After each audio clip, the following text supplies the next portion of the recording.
अब नया स्टेट थोड़ी ना कोई बनाएंगे। खालिस्तान जो है वो ड्रग्स का है। जो आदमी गलत है उसको गलत मानो। 12-13 साल के बच्चे क्या समझते क्या होते हैं आप? मेरे आंख में आंसू आ गए इस चीज़ को लेके। जो बुजुर्ग अब मजबूर हो गए हैं वो बच्चों को बोल नहीं सकते हैं, बोलेंगे तो मुंह पे थप्पड़ खाएंगे। मैं अभी चौराहे पे जाके मोदी मुर्दाबाद बोल दूं, पकड़ेंगे भी नहीं। उधर पे आप पार्टी है वो पकड़ेगी भी नहीं। सेंटर कर रही है भाई सेंटर ही करेगी ना, सेंटर के हाथ में होम मिनिस्ट्री है। जब तक पंजाब में सरकार नहीं थी आप पार्टी की, तब तक तो अमृतपाल ना कोई लिखता था। जब से पंजाब में सरकार आ गई है आप पार्टी की, तो वहाँ भी खालिस्तान हो गया, यहाँ भी खालिस्तान हो गया, दोनों जगह खालिस्तान आ रहा है। उससे पहले तो कुछ नहीं था हैं। उनने तो काम, आप पार्टी ने तो ये काम किया। उनका ही निकला हुआ एक पार्टी का निकला हुआ विश्वास, वो कुमार विश्वास, वही बोलता है ये खालिस्तान समर्थक हैं, वो खुद बोलता है। भाई दूसरे तो बोलते हैं, उनके पार्टी के ही बोलते हैं। आप ये कह रहे हैं कि कहीं आम आदमी पार्टी जिम्मेदार है इसका? मैं एक चीज़ मानता हूँ, सीधी चीज़ है, अमृतपाल 2022 में इंडिया आया, उसके पहले कोई नहीं जानता था उसको। आप बताइए कि जो व्यक्ति आज से 10 साल पहले इंडिया से बाहर जा चुका है, वो सिर्फ 4 महीने में, उसके पहले तो कोई जानता ही नहीं था उसको। लेकिन ये बताइए ना कि कहीं ना कहीं उसके पीछे कोई तो पावर होगी कि उसको एकदम से हाईलाइट कर दिया। और जो आज हम ये नहीं करें कि मैं किसी पार्टी के पक्ष में नहीं बोल रहा हूँ, ना आम आदमी पार्टी, ना बीजेपी, ना कांग्रेस। मैं सीधी बात कह रहा हूँ कि ये बताइए कि किसी थाने पे हमला हुआ है, आप कम से कम 1 महीने बाद, 18 फरवरी को हुआ था, 1 महीने बाद एक्शन ले रहा है।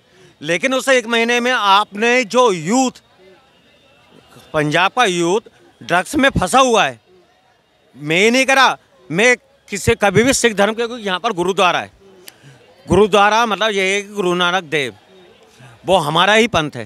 आप सिख और खालिस्तान में फ़र्क समझते हैं कुछ कि एक ही है सब? देखिए मैं क्या कह रहा हूँ, जो सिख है ना वो सिर्फ बलिदान का प्रतीक है। सिख जो बात कर रहा हूँ, सिख जो है गुरुद्वारा है, तेज बहादुर हैं, आप जो हैं यहाँ पर भी हमारे गुरुदेव रहे हैं जितने भी, वो सिर्फ बलिदान दिया उनने। किसके लिए? समाज के लिए, सनातन धर्म के लिए। सनातन धर्म को आप हिंदू या सिख में मत बांटिए। ये जैन, सिख धर्म, बौद्ध वगैरह जब सब है ना सनातन धर्म के वृक्ष से ही निकली हुई शाखाएं हैं, तो आप उनको अलग मत करिए। वो हमारे भी गुरुदेव हैं। मैं ये नहीं कहूँगा कि मैं भी सिख हूँ। सिख थे कौन? हिंदू धर्म में से जो बड़ा बच्चा निकला है वो सरदार बना है। उसने कड़ा धारण करा, केस धारण करे, कटार रखी, किसके लिए रखी थी? धर्म की रक्षा के लिए। जो ओंकार है वो ओंकार है, हिंदू धर्म में भी है, बौद्ध धर्म में भी है, जैन धर्म में भी है, हिंदू धर्म में भी है। और जो केसर है, तो केसर तो बलिदान का प्रतीक है। खालिस्तान में फिर अलग है क्या? खालिस्तान जो है वो ड्रग्स का है। उसका क्या? उसका आप उसको खालिस्तान, जो खालसा है ना, खालसा जो है ना वो पवित्र चीज़ है। लेकिन उसको कुछ ड्रग्स माफिया जो कहते हैं, जिनको ड्रग्स की लत लगी हुई है, उनको नहीं पता कि खालसा है क्या। जिन लोगों ने जिनसे लड़ाई करने के लिए, गुरुदेव हमारे जो जितने भी रहे हैं गुरु, उनने तलवार उठाई है। जो हमारे जो 4 साहिबजादे कहलाते हैं, जो आप कह रहे ना, आज मैं 40 साल का हूँ, 12-13 साल के बच्चे क्या समझते क्या होते हैं आप? मेरे आंख में आंसू आ गए इस चीज़ को लेके कि उन बच्चों ने, उनको ज़मीन में दीवार में चुनवा दिया गया। आप सोचिए, उन बच्चों को ये नहीं आया कि मेरी माँ कहाँ है, बाप कहाँ है। और उस पिता और उस माँ को क्या बोलेंगे आप, जिसने अपने 4 बच्चे, कोई एक बच्चा कुर्बान करता है, जिसने धर्म के लिए 4 बच्चे कुर्बान कर दिए, तो उससे बड़ा बलिदान कौन देगा? वो खालसा है। और आप ये बताइए कि आप करें कुछ ड्रग्स के लिए या पैसे के लिए उस धर्म को बदनाम कर रहे हैं, उस पंथ को बदनाम कर रहे हैं, खालसा जैसे पंथ को बदनाम कर रहे हैं, कुछ चंद पैसे और ड्रग्स के लिए। जब अमृतपाल आज यहाँ पर आके केस रखे हुए और अपने आप को गुरु कर दिखा रहा है कि मैं सिख धर्म का हूँ, आप उसकी दुबई वाली तस्वीर तो देखिए। वो कह रहे हम गुलाम है, यहाँ पर हम हक लेने आए हैं। किससे गुलाम है? गुलाम नहीं, किससे गुलाम है? 4 साहिबजादे ने ये कह रहे गुलाम है, उन्हें तो बलिदान दिया, उन्होंने कह हथियार उठाया। किसके खिलाफ उठाया? आप जाके देखे किसके खिलाफ उठाया, ये तो सबको पता है। धर्म की रक्षा किससे करी है? नारी की रक्षा गुरुदेव ने किससे करी है? वो सबको पता है, उसमें नाम लेने की जरूरत ही नहीं है। जो आक्रमणकारी औरंगजेब जैसे कुछ लोग आए और जो कहते हैं हमने यहाँ पर आके लाल किला बनाया, अरे उनसे पूछ लो कि साले जहाँ से तुम आए हो वहाँ पर तुम्हारे तरह शौचालय भी बना था जो तुम आके यहाँ पर लाल किला बनाने की बात कर रहे हो। जो आदमी गलत है उसको गलत मानो, दूसरा किसी चीज़ को लेके नाम रख रहा है वो उसकी उस चीज़ को मत जोड़ो। नाम तो कोई भी किसी का भी रख लेगा। बजरंग दल को लोग आप बदनाम करते हैं, बजरंग दल ने कभी इस तरह काम किया क्या? बजरंग दल ने कभी इस तरह काम नहीं किया। आज पाकिस्तान की सेब है, सारे उल्टे काम हो रहे हैं। उधर से जब से ये भारत आया तब से उधर से ड्रोन से पूरा हथियार और ड्रग्स में उसका सप्लाई हो रहा है। उससे पहले इतना ज़्यादा वो भी नहीं था भाई। उधर पे जो पंजाबी रह रहा है उनसे पूछो, उनकी बहू बेटी घर से उठा के ले जाते हैं। उनके जो फॉलोअर्स हैं अमृतपाल के, वो ये कह रहे हैं कि हम तो पंजाब के अंदर में जो ड्रग्स हैं, जो ना नशे हैं, जो मतलब जकड़े हुए हैं, उनको छुड़ा रहे हैं हम। अरे सर वही हो गया कि सब तुम जब साले भागने के लिए मिले तो तुम किसी गाड़ी से भागे थे? ड्रग्स माफिया की गाड़ी से भागे ना। मतलब करे तुम जिसके खिलाफ लड़ रहे हो वो भागने में तुम्हारी मदद कर रहा है। जो तो आंखों में कह रहे हैं ना कि कहते धूल झोंकने वाली ने, तुम तो लाल मिर्ची उठा के आंखों में झोंक रहे हो। और जो एक बोल रहे हैं 4 चवन्नी छाप लोग कल हाथ में कट्टा लेके घूमने लगे, वो कह रहे हैं कि हमने साला सेना बना ली है। आप कह रहे हैं कि एक बना दी। साहब यहाँ पर तो वो एक आतंकवादी हैं जो हम वहाँ पर नालियों के कीड़े हैं ना घूम रहे हैं। उनने मैं इस्लाम धर्म के खिलाफ नहीं बोल रहा, मैं इस्लाम धर्म की इज्जत करता हूँ। उनने भी मोहम्मद के नाम पे जैसे मोहम्मद जैसा आतंकवादी संगठन बनाया है। तो जिसको करे काला काम करना है कुछ भी ना, तो ईश्वर के नाम पर कुछ भी कर लेगा, चाहे वो एक हो चाहे जैसे मोहम्मद हो। जब मोहम्मद क्या है, मोहम्मद तो अच्छा शब्द है, उसके नाम पे आप गलत काम कर रहे हो तो जो उनको भी सोचना चाहिए ना। बात सिर्फ अमृतपाल की नहीं है, बात तो उनकी भी है जो आतंकवादी जैसन मोहम्मद और करे संगठन बनाए हुए हैं मोहम्मद के नाम से। मोहम्मद आप समझते हैं, एक मुसलमान जब अपने आगे मोहम्मद लिखता है ना, उसका महत्व बहुत बड़ा होता है। और उसी के नाम से आपने अपना आतंकवादी संगठन बनाए हुए हैं। तो उन करे ना, अकल से पैदा लोगों को क्या समझाओगे? बात कुछ नहीं है। यहाँ पर पहले क्या हो रहा था कि 2014 के पहले हमें अपनी रोटी सेकने को मिल रही थी, हमें सत्ता मिल रही थी। ड्रग्स आ रहा है, जिसको जो करना है करने को मिल रहा था। साला एक वो व्यक्ति आ गया जिसको कोई मतलब नहीं है, उसने कह के रखा है कि भाई मेरे को तो कुछ चाहिए ही नहीं। भाई क्या करोगे तुम मेरा? पहले जो है ना हमले जो होते थे खालिस्तानियों के, वो सिर्फ फॉरेन में होते थे। अब इंडिया में भी कहीं ना कहीं पहले पंजाब जो है पूरे भारत में सबसे अच्छी गेहूं की पैदावार, छोटा सा राज्य है पंजाब, सबसे ज़्यादा गेहूं की पैदावार, सबसे ज़्यादा धान की पैदावार। जो बुजुर्ग थे वहाँ तक तो कुछ चलता रहा। जो नवयुवक लड़के हुए तो अंग्रेज़ों की राजनीति अपनाई गई कि इनको जो है किसी चीज़ के दायरे में लाओ। जैसे अंग्रेज जाते जाते शराब दे गए, चाय दे गए, सिगरेट दे गए, 3 चीज़ जो कंपलसरी हो गया। उसको बड़े लोग जो है ज़्यादा सेवन किए, गरीब आदमी पेट नहीं भर पाता था, सेवन क्या करेगा।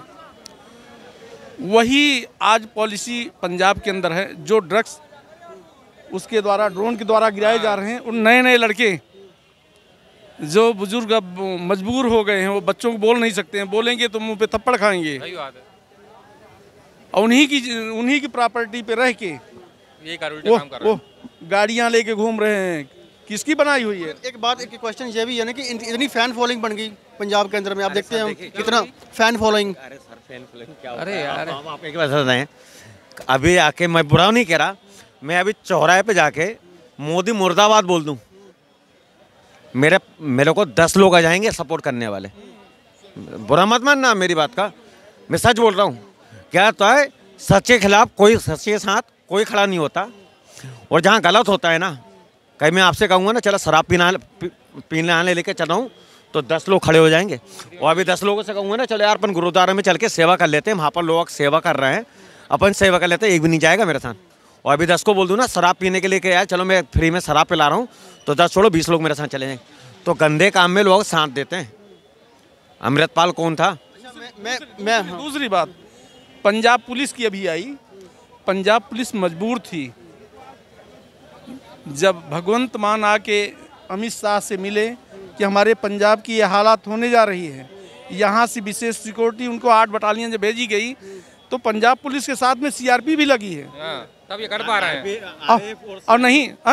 और नहीं तो पंजाब की पुलिस जो है उनके ऊपर ये भारी पड़ते हैं। अभी पकड़े नहीं गए हैं, नशेड़ी है, अभी पकड़े नहीं गए। आपको क्या लगता है, आपको क्या पॉसिबिलिटी लगती है? पकड़े नहीं गए अभी। भाई साहब पकड़ेंगे भी नहीं। उधर पे आप पार्टी है वो पकड़ेगी भी नहीं। पकड़ेगी तो केंद्र जो सेंटर में जो आती है फोर्स वही पकड़ेगी, ये नहीं पकड़ेंगे। मूसा वाले के पिताजी ने एक चीज़ कही नहीं नहीं उनने सबसे बड़ी चीज़ कही, क्या होता है ना, लोहे को लोहा काटता है। उनने कहा ना ये है ना, अपने आप को गुंडा समझ रहा है, उससे बड़ा वाला भी बैठा हुआ है यूपी में। मैं सीधी बात बोल रहा हूँ, मूसेवाले के पिताजी ने कहा है ये टाइम आएगा तुम ही कहोगे योगी राज चाहिए। उसने सिर्फ एक हत्याकांड हुआ है, कहाँ पर, प्रयागराज में, वो ही मुख्तार अतीक अहमद, हाँ अतीक अहमद, जो मूँछों पे ताव दे के और यूपी की सड़कों पे जीप के बाहर बंदूक लहराते फिरते थे। आज गुजरात से कह रहे हैं माननीय मुख्यमंत्री जी से हमें डर है, माननी लगा रहे हैं। ये होता है कानून राज, बस आप समझ जाओ। एक क्वेश्चन मेरा ये है कि पंजाब के अंदर में पंजाब के अंदर में एक बॉन्डिंग है सिखों और हिंदुओं के बीच में, अभी क्या वो कहीं ना कहीं ब्रोक होने, सिख हिंदू वाले मत करो, दोनों एक हैं। नहीं मैं उसी कंसर्न में बात कर रहा हूँ। मैं हिंदू एक हैं, ठीक है, सिख और हिंदू एक है, बस सिख एक है, मैं उसी पर बात कर रहा हूँ। हिंदू की रक्षा के लिए ही अपना गुरुद्वारा बनाया था, बस मैं उसी पे बात कर रहा हूँ कि क्या वहाँ पर उसको ब्रोक करने की कोशिश की जा रही है। वो जो एक है ना, गिनती के लोग हैं, जितने मीडिया वाले सिर्फ उनको दिखा रहे हैं, एक्चुअल जो हैं वो खुद चाहते हैं कि इन लोग को खत्म करा जाए। भूतपूर्व खालिस्तानी खुद बोल रहा है कि ये पाकिस्तान के से पे सब काम कर रहे हैं, इससे ज्यादा क्या चाहिए भाई। सिख और हिंदू गुरुद्वारा चले जाइए, ये बात नहीं कर रहा। नहीं, मैं आपको कह रहा हूँ, जब वहाँ पर इंसान मत्था टेकता है ना, तो गुरु नानक को है ना वो अपने पिताजी की तरह तुल्य मानता है, चाहे वो कोई भी हो, चाहे सिख हो चाहे हिंदू हो, वो हमारे पिता के तुल्य हैं। तो हमारा जो रिश्ता है ना, जैसे कहते हैं ना पानी में लठ मारने से पानी अलग नहीं होता, तो वैसे ही आप सोचें कि जो सनातन है वो कभी अलग नहीं होगा, वो हमारे हैं, भाई हैं हमारे। वो कुछ लोगों के आने से या बोलने से कि सिख अलग हो गया और हिंदू, अरे साहब किसी के बोलने से कि करे सूरज ढल गया, नहीं ढलता। जो रिश्ता है ना वो सूरज की तरह है जो हमेशा चमकता ही रहेगा। इनके किसी के कहने से या दीपक जलाने से, साहब जो दीपक है सूरज से तेज चमक रहा है, तो वो दीपक है ना सिर्फ छोटा सा है, जो सूरज है ना उसकी रोशनी बड़ी है। बस वैसे जैसे रोशनी बड़ी है ना, वैसे ही सिख और हिंदू धर्म का रिश्ता है, एक ही है, वो बड़ा है। हम तो एक ही बाप की संतान है, हम तो एक ही बाप की संतान है, हम तो सीधी बात बोल रहे हैं, हम एक ही बाप की संतान है। वो ईश्वर है और ईश्वर के हमारे बाद गुरुदेव हैं। आप उनको ये कह रहे हैं वो हमारे गुरुदेव हैं, उनको अलग सुना है। अंकल जी ना क्या कहना चाहेंगे पंजाब के जो माहौल है? जो ये कह रहे हैं वो सही कह रहे हैं, जो ये कह रहे हैं वो सही कह रहे हैं। दो चार लोग इधर उधर से आ गए, किसी ने उठा दिया, तो उससे थोड़ी ना ऐसे कुछ हो जाता है ना जी। खालिस्तान के मुद्दे को उठाकर वहाँ पर इनके अनस्टेबिलिटी लेके, वो सब बेकार की बात है। वो दो चार लोग को उठा दिया जाए और वो बोले जी ये है वो है, उस सब से थोड़ी ना कुछ होता है। अब नया स्टेट थोड़ी ना कोई बनाएंगे। वहाँ जो गवर्नमेंट कर रही है, अभी पंजाब पुलिस कर रही है, वो सही कर रही है गलत कर रही है? गवर्नमेंट क्या कर रही है, तो सेंटर कर रही है भाई। सेंटर कर रही है भाई सेंटर ही करेगी ना, सेंटर के हाथ में होम मिनिस्ट्री है।